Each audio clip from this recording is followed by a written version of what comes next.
On DC Music Rocks, we're shining a spotlight on the great songs and incredible people behind the DC region's local music scene. And Josh Brick is a local DMV area photographer with a focus on live music. He's been active since early 2013 and has been building a reputation since then as a supporter of the DC music scene.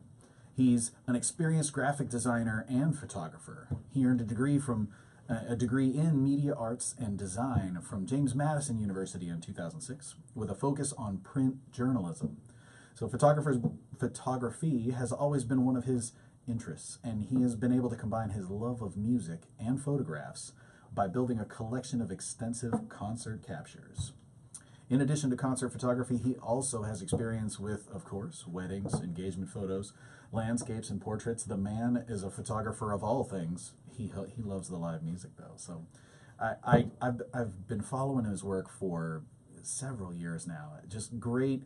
I appreciate all those good concert photos, especially from some of the other local bands.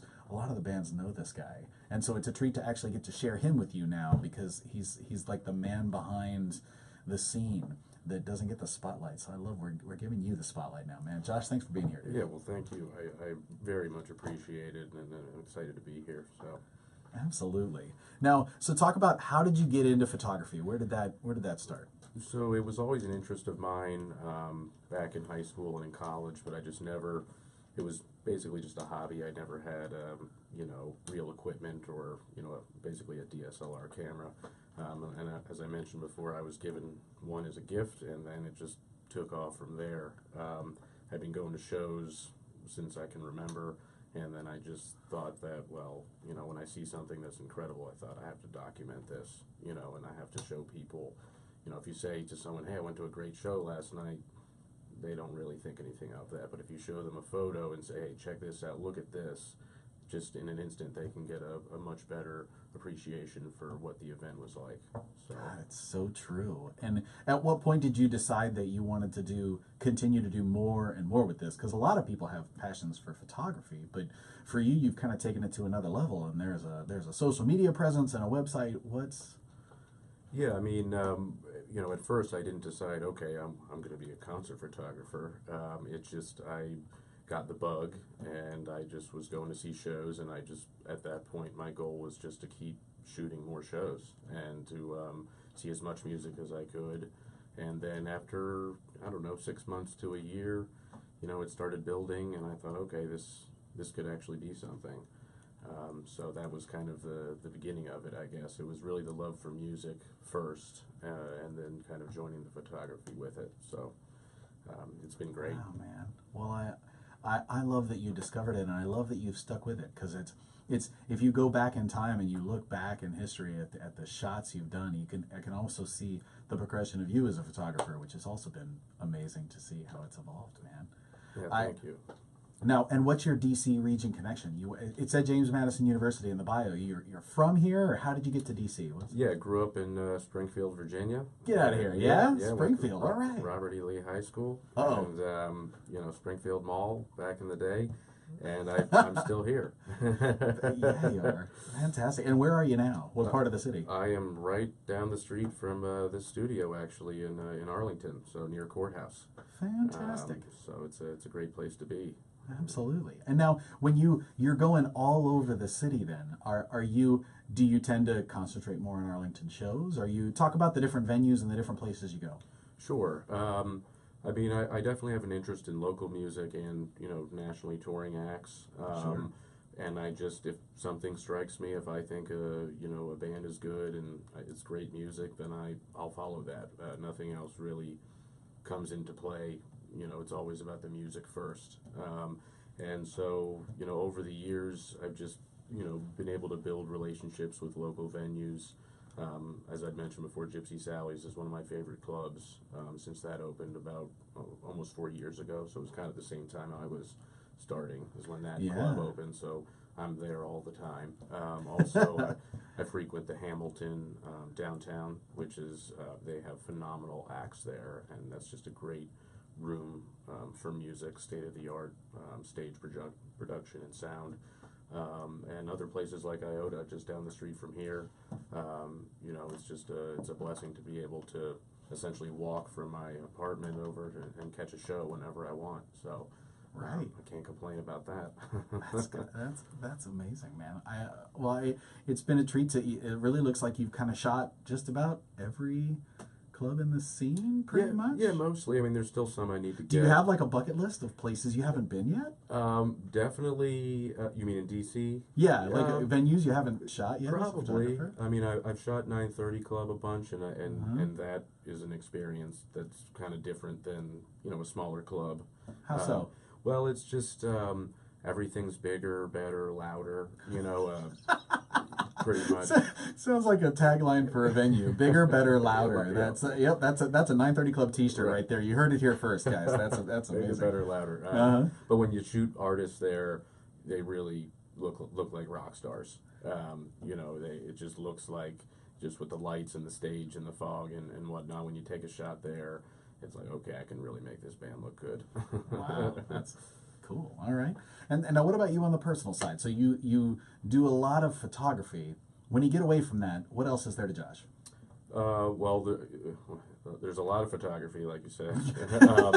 But I grew up doing graphic design, which is what another part of my profession, which I was able to basically combine those two things because, in the end of the day, photos are graphics, and so I'm able to kind of play with that in terms of marketing and things like that, and pushing out music that I love.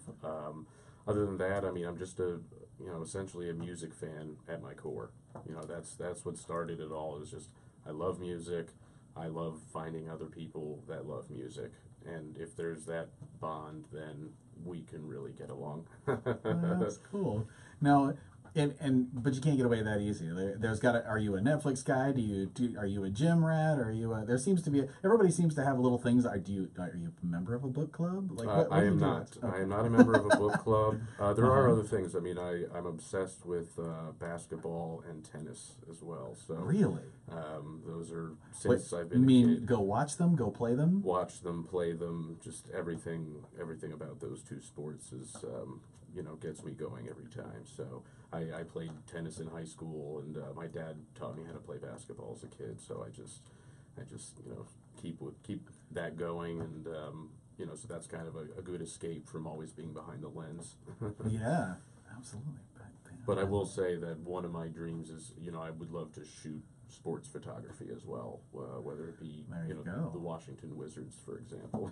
Oh, the Wizards! Yeah, a Wizard photographer. I wanna have that job. And being a Wizards fan is like sometimes it's a thankless thing. We've suffered for years. Have you been a fan for years? I take it since the Bullets. No way! All the way back. All the way Oh back. man, we're going back. I love it. Cool. Now, all right. So now talk about memories you have in the scene. Are there moments that stick out in your photography time that are more memorable than others? What sticks out to you? Oh, absolutely. I mean, for example, the first time that I was actually compensated for shooting a gig. That would be a success. Yes. Well, yeah. I mean, that was I gotta give a shout out to Soul Roots, who's a great local guitar player and singer, songwriter. We jammed to him. And it literally was that first connection. I don't remember how it happened, but he reached out and said, "Hey, he was playing the State Theater, and nice. and it was a pretty big gig. He was opening for, I believe, Shamika Copeland, actually, I think. Anyway, I've had that. I've been friends with him ever since. So I mean, I've supported him and his music, and he still will call me up, any given day and say, "Hey, can you come shoot this gig?" So I mean, that was definitely a memory that kind of, boosted it all. Is that I got paid for work. Nice. There you go. Paid for one. What other memories come to mind? Well, one that was pretty recent was over. Maybe it was about a month ago. The final Iota Jam. Which was. Now, for those people who don't know what you mean when you say final Iota Jam, what does that mean? Well, I guess a little over a year ago, Gordon Sterling and Sean Gotkin, Gordon being in Nappy Rhythm, Sean has his own studio, Blue Hippo Recordings in Centerville. They decided that they were going to start a jam, it's been done before. Yeah, right. But there was something different about the way they did it. So they had exactly a 1 year run at Iota every single Tuesday, and out of 52 weeks, they only missed 1 week. And so they had Wow. 51 out of 52 weeks straight, basically.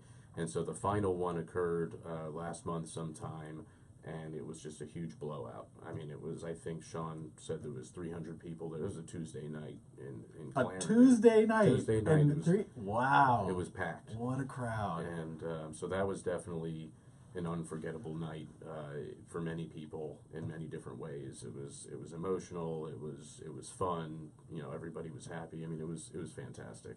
That's awesome. Now, what about, okay, and the one question that I always love to ask in all my interviews is, if you could offer one piece of advice, what would it be? Oh, that's a great question. I mean, I would say that you need to, the piece of advice I would give is that to respect your craft and to respect your colleagues.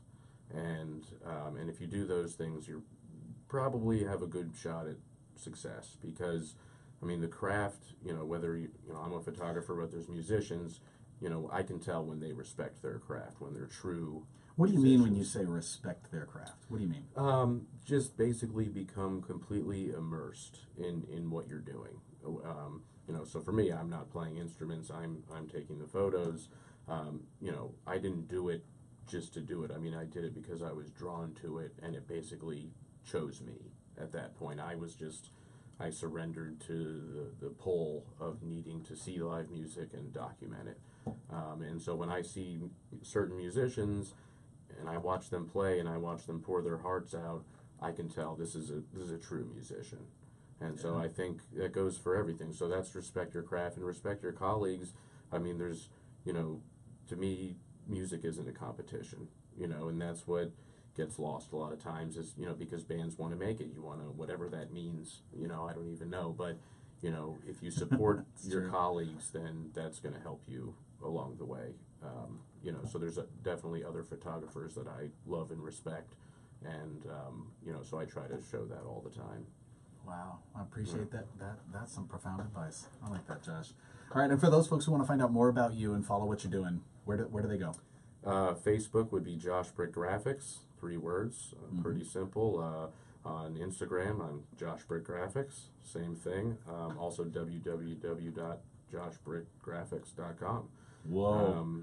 I'm also on Twitter at BrickJP, BRICKJP. So there's plenty of ways to find me. Plenty of ways. And is there one that some people prefer, Instagram or Facebook or Twitter? Which do you lean one way or another? I mean, I'm pretty much, you know, Instagram and Facebook are probably my two favorite. So just reach out to me. You know, I can provide, you know, any photo from the archive that you might be interested in. Nice. Archives. You've got access to the archives, listeners. That's amazing.